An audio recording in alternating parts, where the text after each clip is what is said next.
राधे राधे भक्तों, आज हम बात करेंगे बच बारस का उद्यापन कैसे किया जाता है और ये किस साल किया जाता है, इसमें क्या क्या नियम होते हैं और हमें क्या क्या दान देना चाहिए। तो चलो शुरू करते हैं। बच बारस का उद्यापन उस वर्ष किया जाता है जब आपके कोई पुत्र होता है या फिर पुत्र का विवाह होता है। अगर आप चाहें ये दोनों ही समय निकल चुके हैं तो भी आप इस व्रत का उद्यापन कर सकते हैं। तो उस व्रत का उद्यापन कैसे किया जाता है वो आप बात करते हैं। तो बच बारस की उद्यापन में हम 12 तिजनियों को या फिर सुहागनों को एक कटोरी में ब्लाउज पीस और साथ ही 7 या फिर 7 या 11 या 16 श्रृंगार की सामग्री और 5 या 10 रुपये की दक्षिणा देते हैं। आप चाहे तो 12 सुहागन महिलाओं को ब्लाउज पीस की जगह सबको साड़ी भी दे सकते हैं और 12 महिलाओं को आप बाजरे की रोटी और मूंग चना की सब्जी भी जिमा सकते हैं अगर आपकी श्रद्धा हो तो।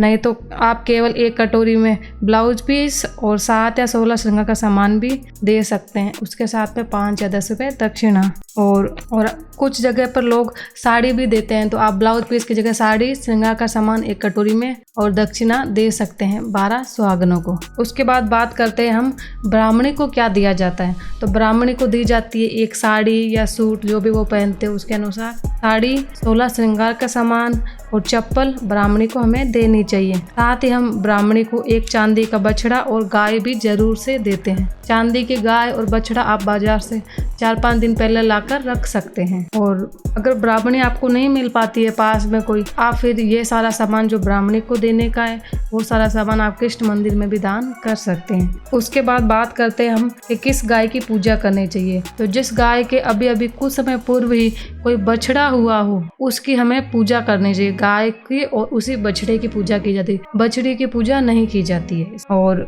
गाय के बछड़े के मालिक को सबसे पहले हमें 50 रुपये या 100 रुपये देने चाहिए। उसके बाद ही हमें पूजा शुरू करनी चाहिए, जिससे उस पूरी पूजा का फल हमें प्राप्त हो, ना कि मालिक को मिले। उसके बाद हम गाय की पूजा करेंगे और गाय को हल्दी, कुमकुम, मेहंदी लगाएंगे। उसके बाद मौली चढ़ाएंगे, मूंग, चना, मोट आदि जो रात को भिगोए हुए थे उनका भोग लगाएंगे, जल चढ़ाएंगे और इसी प्रकार से हम बछड़े की भी पूजा करेंगे। और गाय को हमें एक पीला उड़ाना होता है। जैसे ही गाय की पूजा किए वैसे हम बछड़े की पूजा कर लेंगे और साथ ही हम एक पीला ओढ़ना गाय को उड़ा देंगे। हो सके तो गाय के लिए तगार या कुंडा जिसमें वो चारा खाती है, वो रस्सी, स्टील की बाल्टी और चारा जरूर दान करेंगे। जैसी आपकी क्षमता हो, जितनी चीज आप दे सको उतना देना चाहिए। चाहे तो आप बाल्टी और कुंडा दे दो, या अगर आप ये दोनों देने में समर्थ नहीं हो तो केवल चारा दे दो, 50-100 रुपये, 200 रुपये, जितने का आप दान कर सको। और वहीं नजदीक गाय के पास बैठकर हमें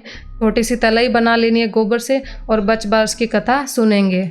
और कथा सुनने के लिए हम हाथ में अपने मूंग और मोट हाथ में लेकर फिर कथा सुननी चाहिए। सभी दान करने के बाद हम अपने घर में देवर या फिर जेठ के बेटे को या ननद के बेटे को बुलाएंगे। उन्हें पाटे या बाजोट पर बिठाना है और उनको हल्का सा कान खींचते हुए बोलना है कि साखिया साखिया साख बरसी। तो वो बोलेंगे हाँ। तो फिर उनको एक पानी वाला नारियल जिस पे मोली लपेटी भी होनी चाहिए वो देना है। साथ में 50 या 100 रुपये दक्षिणा देनी है। और आप चाहो तो सूट का कपड़ा या सूट भी दे सकते हैं, जैसे आपकी श्रद्धा हो। उसके बाद में राधे राधे भक्तों।